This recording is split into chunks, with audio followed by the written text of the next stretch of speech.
Hello and welcome to GC360. I'm Joby Peoples. And I'm Cole Rogers. Coming up in the next half hour, some people's Sunday best will now include a gun holster. A new law says that's A-OK. Printing up a storm, GC360 tours a little-known artist studio in town. And later, bow down Milledgeville, we have a new idol before us.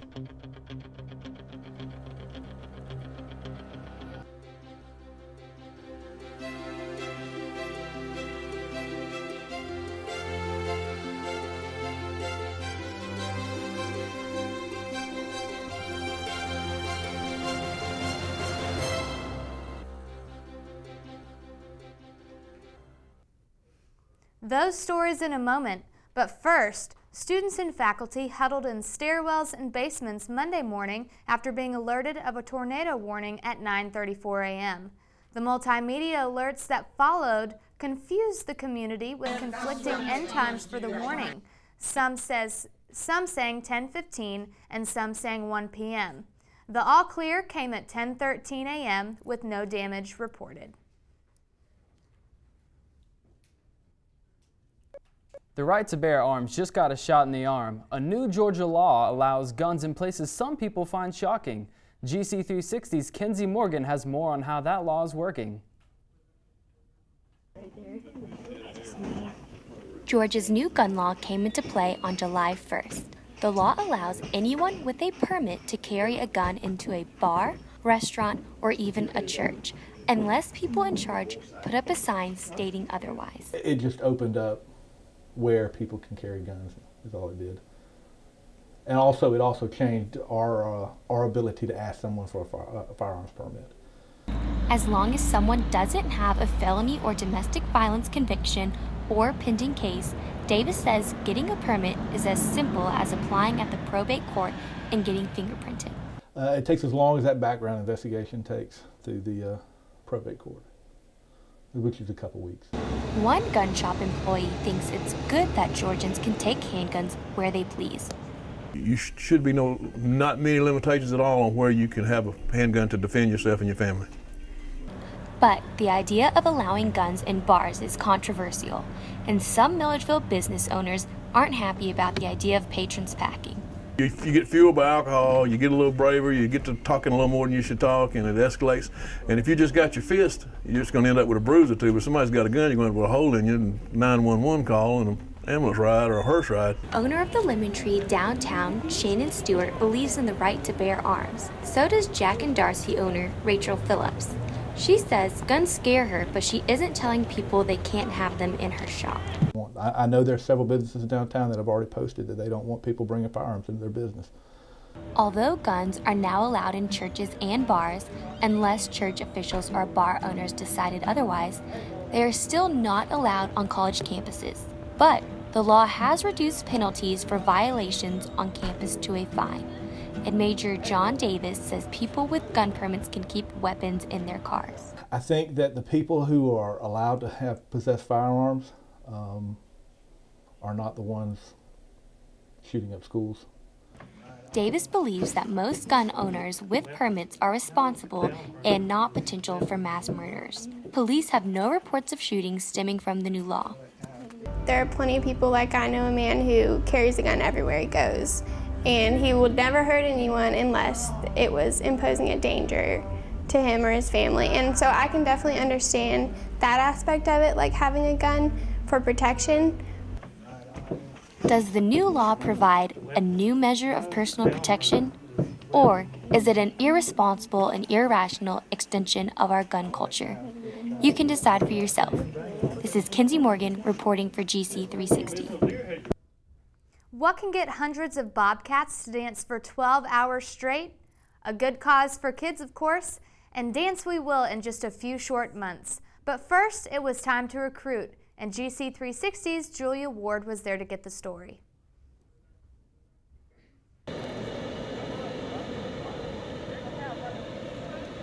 GC Miracle is gearing up for next year's dance marathon. Last week's mission was to help raise awareness and recruit students to sign up for the event. Each year, GC Miracle hosts a 12-hour lock-in with games, dancing, food, and crafts. Kids and families that have been impacted by the Children's Miracle Network are invited to join in on the fun as well. That's really what the Dance Marathon is, like the accumulation of like all of the money that we raise. So we're not to our final total. But we start from the first day of school fundraising for Children's Miracle Network and the Children's Hospital in Macon. Recruitment week started with dogs and donuts, followed by Do Something Now Day, and finished off with a mini carnival for the kids on Thursday afternoon. On Wednesday's Do Something Now Day, volunteers dedicated the day to spreading awareness by setting up various posters and an informational wall about the Children's Miracle Network. This week is really about generating awareness toward our cause, and it's sort of getting more people to really know what Dance Marathon is and why they should sign up for Dance Marathon and why they should participate. GC Miracle is currently the largest fundraiser on campus and has raised over $100,000 for Baldwin County children. Each year, the Children's Miracle Network, or Georgia Children's Miracle fundraises for them. Last year we raised over $56,000, and this year we're going for $65,000. The Dance Marathon will be held on March 28th, which gives students plenty of time to fundraise before it's time to put on their dancing shoes and cut a rug for a good time and an even better cause. This is Julia Ward reporting for GC360. There's a shop near campus that's frequented by some GC students, but chances are you haven't heard of it. Why? This shop doesn't sell anything. What it does instead is an ancient art form. Ellie Smith went inside to get the story. Located just 2 blocks away from Georgia College's main campus is the building the art department calls the Print Shop, a second home for many of GC's art students. I love being here. I sleep here sometimes. I sort of live vicariously through this print shop. You know, if I'm really upset, I will hang out here, and a lot of times there will always be someone here working too. It's therapeutic because there's a process to it, so it's repetitive to me. So you can, I can get into the zone and just focus on that.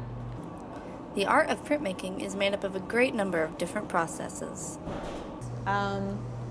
This here, that's one of mine. That's a linoleum cut, where you just carve into a block of linoleum, and whatever you carve out, when you roll it up with ink, the higher parts catch the ink and the lower parts stay clean. I like it because there's a lot of different processes, so you never get bored with it. The old cave paintings are by many said to be early examples of printmaking. It was the first form of mass-produced art.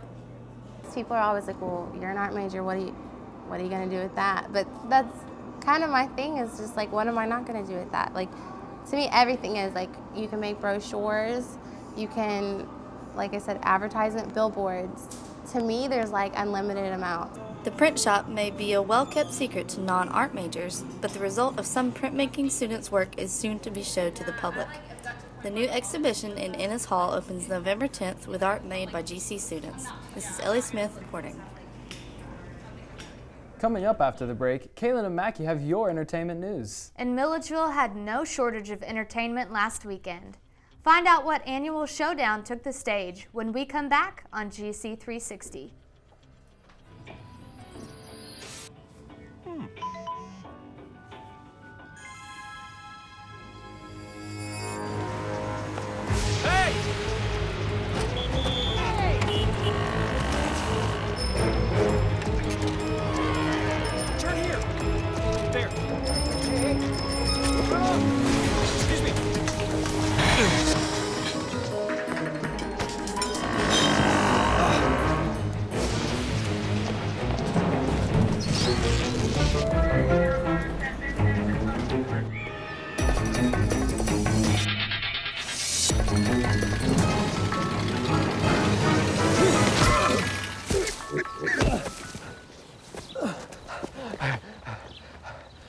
So, same time next week?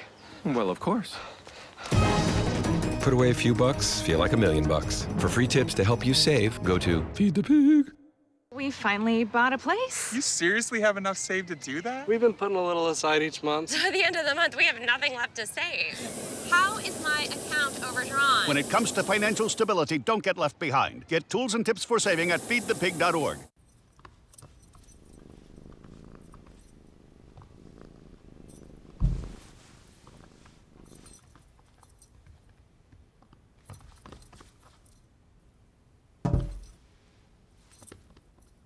There's a shelter pet who wants to meet you. Meet one today. Visit theshelterpetproject.org. Adopt.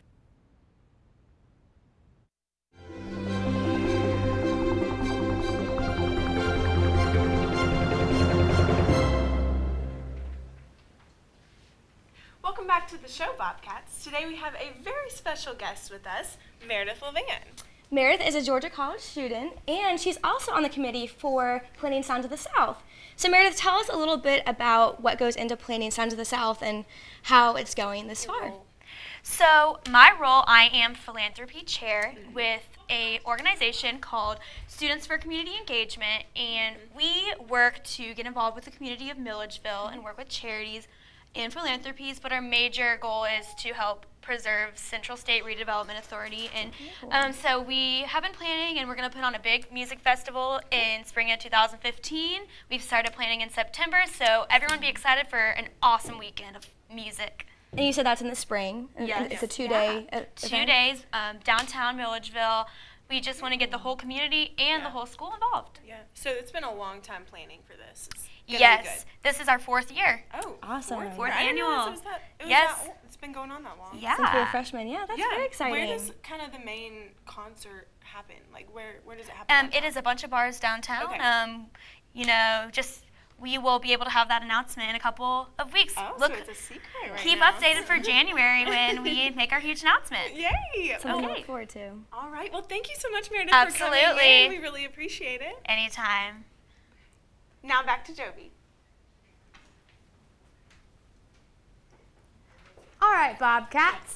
Well, if you're in the Thanksgiving spirit, never fear, Thanksgiving is finally on its way. We're going to get started with that very, very soon. Thanksgiving is next Thursday, so I know a lot of you guys are anxious about Thanksgiving, the break, all that. But thanks, Caitlin and Mackie. After the break, Josh will be here with your weekly sports news. He'll check into the GC women's basketball team. We'll be right back. Welcome to my block party. Glad you can make it. The only triple doubles you get come with fries. I can do this all day. Your moves are just gay. Using gay to mean dumb or stupid, not cool. Not cool. Not in my house, not anywhere. It's not creative, it's offensive to gay people. And you're better than that.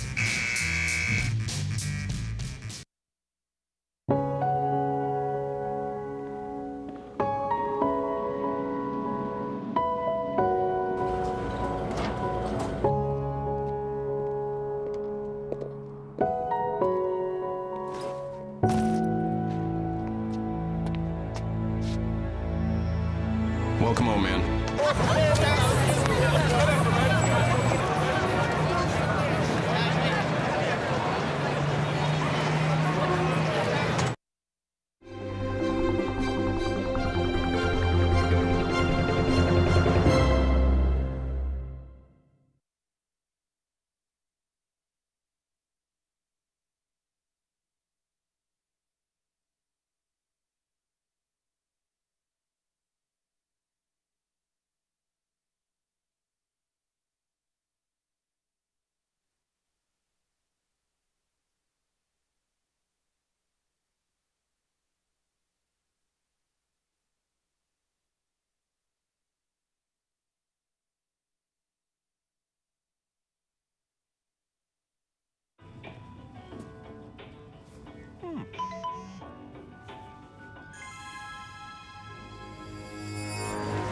Yeah.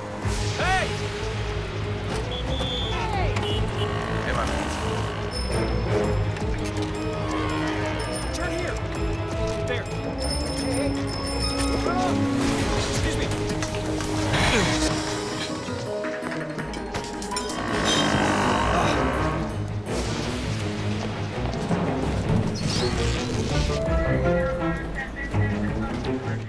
Can I talk to you? See, is it working now?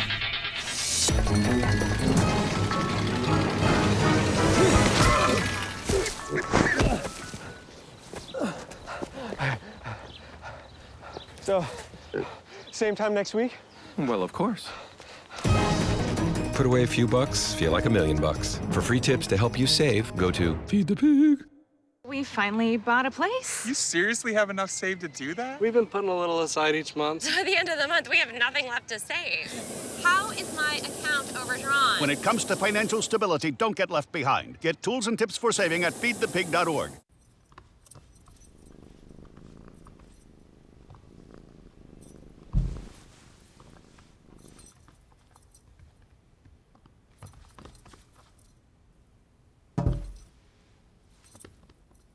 There's a shelter pet who wants to meet you. Meet one today. Visit theshelterpetproject.org. Adopt.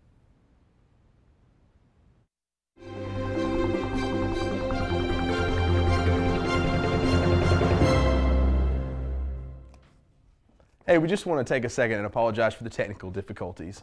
But welcome to this edition of GC360 Sports. I'm Josh Watkins, and I will be bringing you the stats and scores from all your favorite teams in the Milledgeville area. And later on, we'll talk to the tennis coach about the Milledgeville Open this week. But first, Georgia College sports. The GC women's basketball team went on a road trip to Tampa, Florida this weekend, and the University of Tampa.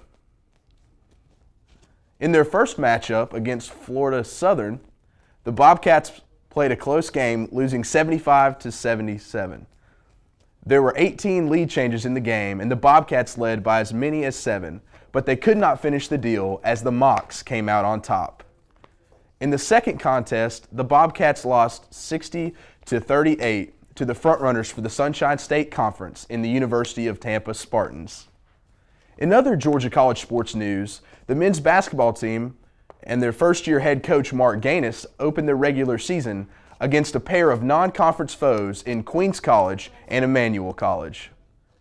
The Bobcats won their first contest against Queens convincingly, 87-79, marking the first win of the Gaines era.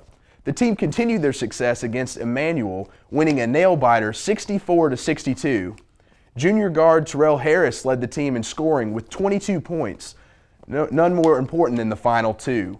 With the game tied at 62, with 2.6 seconds remaining, the Royals fouled Harris, sending him to the free throw line for 2 shots.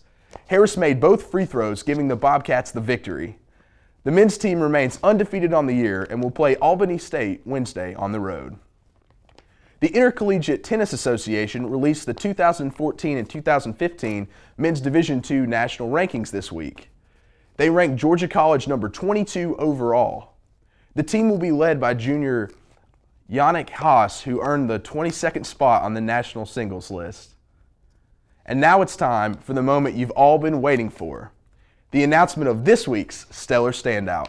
GC360's Stellar Standout of the Week goes to Terrell Harris, a junior guard from Indiantown, Florida. In the Bobcats' 2 wins this weekend, Harris scored 33 points, 22 of which came during his game-high 22 points against Emmanuel College.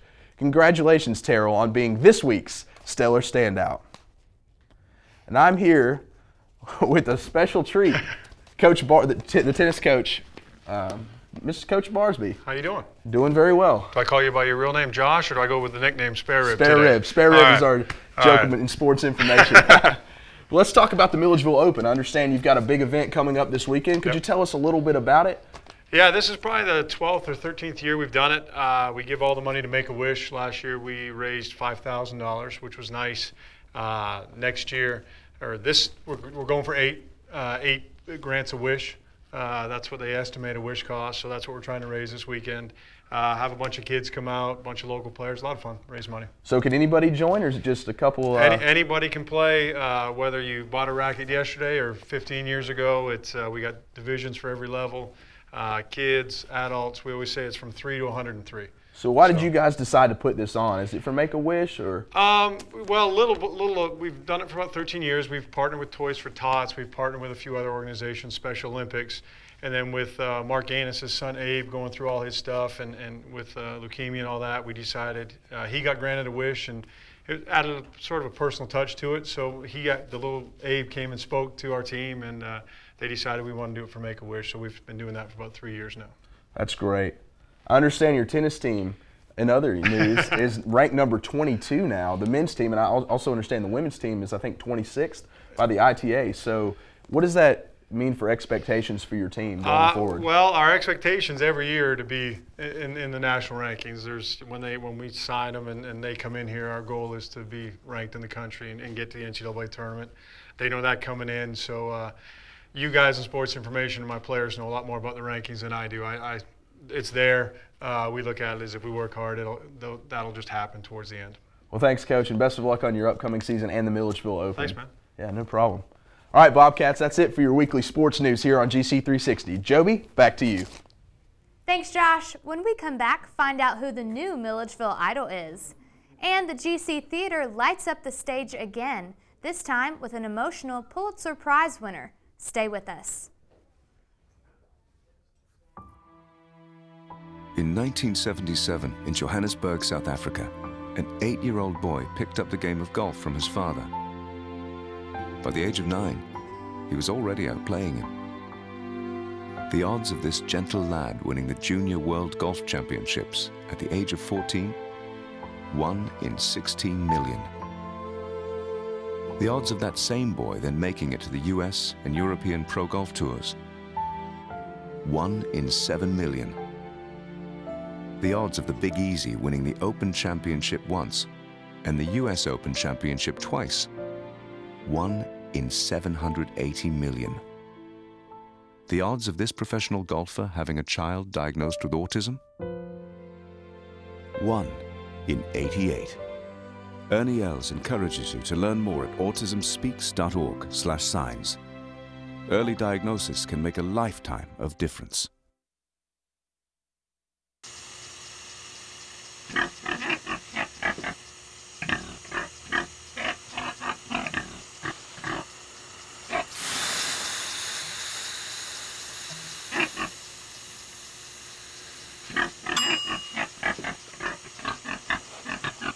Cook foods to the right temperature using a food thermometer. 3,000 Americans will die from food poisoning this year. Keep your family safer. Check your steps at foodsafety.gov.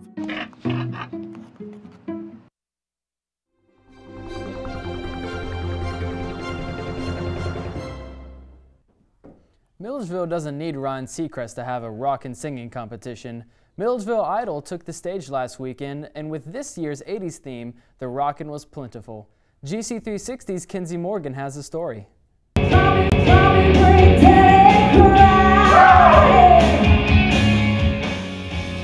Rocking out in Milledgeville, Jesse Page is one of 8 performers vying for first prize in this year's Milledgeville Idol. It's Friday night, and audience members will be voting to see which of the contestants advance to the finals on Saturday night. GC360 went backstage during intermission to see how contestants were feeling after their performance. Good. I've been hanging out with some of the other contestants backstage, and they're really friendly and they're really awesome, and I've become friends with all of them, I think. Back on stage, Nick Penna chose the classic Michael Jackson song, Beat It. Beat it. Contestant Daniel Cameron got nervous and forgot some lyrics. You could really be a broke. Actually forgot my words a couple times, but I think I kept good energy throughout the performance. So all in all, I mean, I enjoyed it, the experience, you know. So it's fun. This year's show featured an 80s theme, and GC student Laura Grace says that was a challenge. It was kind of hard. Just couldn't you have done 90s, please? But you know, I learned a lot trying to find songs and stuff. It was really interesting. 5 contestants advanced to the Saturday finals. Jesse Page, who rocked out with Sweet Child of Mine.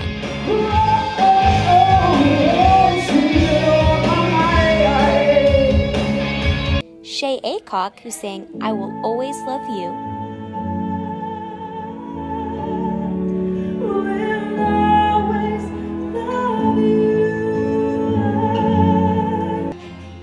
Maddie Davis, who sang Dirty Diana. Daniel Cameron moved on despite forgetting some lyrics to Still Rock and Roll to Me. Shira Collins rounded out the final 5 with Ribbons in the Sky. At the end of the night, The audience voted and the ultimate winner was Shira Collins with Ribbons in the Sky. This is not a coincidence. Daniel Cameron didn't get the big prize, but he had a big experience.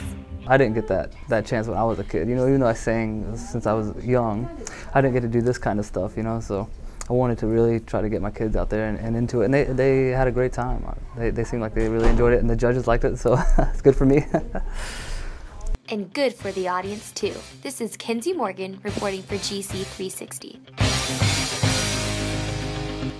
Every year, the Georgia College Theater Department puts on a big, lighthearted musical. This was not it. Last week began their run of a deep, emotional play that deals with one of the toughest issues all in the South, the legacy of slavery. GC360's Katie Riggs has more.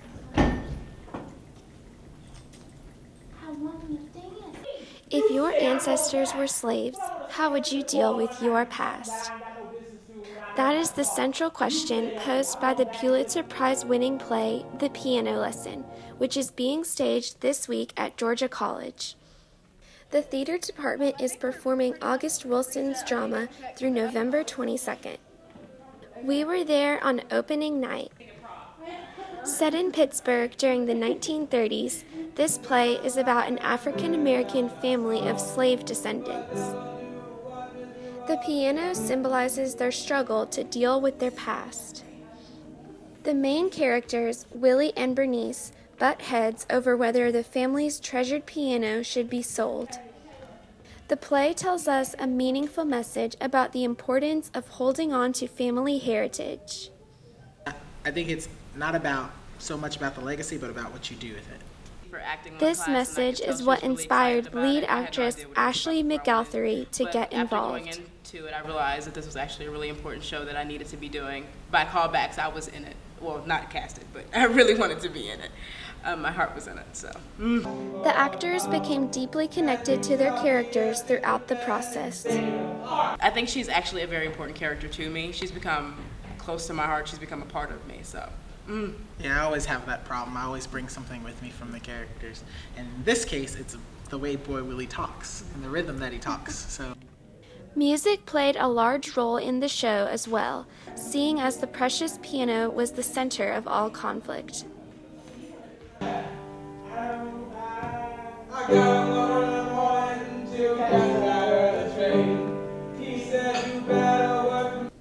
How do they resolve the conflict? You'll just have to see the play. For GC360, this is Katie Riggs.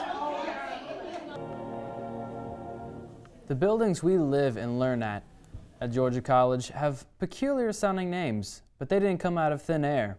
The name for Wells Hall was chosen to honor a big player in Georgia College's history. Laura Nolan has that story in this week's GC History Minute. Guy Herbert Wells served as the president of Georgia State College for Women from 1934 until 1953. Before that, he was president of South Georgia Teachers College, now known as Georgia Southern. Wells enjoyed his job in Statesboro and was not happy when the University System of Georgia's Board of Regents relocated him. However, he was well received by students and faculty. Early on in his presidency, Wells abolished strict rules about mandatory church attendance and school uniforms. He also introduced the first honor code to GSCW. Enrollment at the university dropped during the first few years of World War II until the WAVES program came to the school. The program trained women for wartime services in the Navy. The WAVES brought in lots of funding for the university for much-needed repairs of the dorms. Wells became unpopular with the white elite in segregated Georgia in 1948 when he came out in favor of black educators attending a university system meeting held in Milledgeville. Wells retired in 1953 and served as president emeritus, but his emeritus status was revoked in 1956 because of his support for civil rights. Just before he died in 1965, he was reinstated as president emeritus. Wells Hall Dormitory was named in his honor. That's your Georgia College Minute. I'm Laura Nolan. That's all for this week on GC360 News. Remember, we won't have a show next week. We'll all be at home for Thanksgiving. We'll return for the final week of classes here at Georgia College. I'm Joby Peoples. And I'm Cole Rogers. We're hoping you have plenty to be thankful for this Thanksgiving holiday, and enjoy your break, and we'll see you back here on December 3rd. Thanks for watching.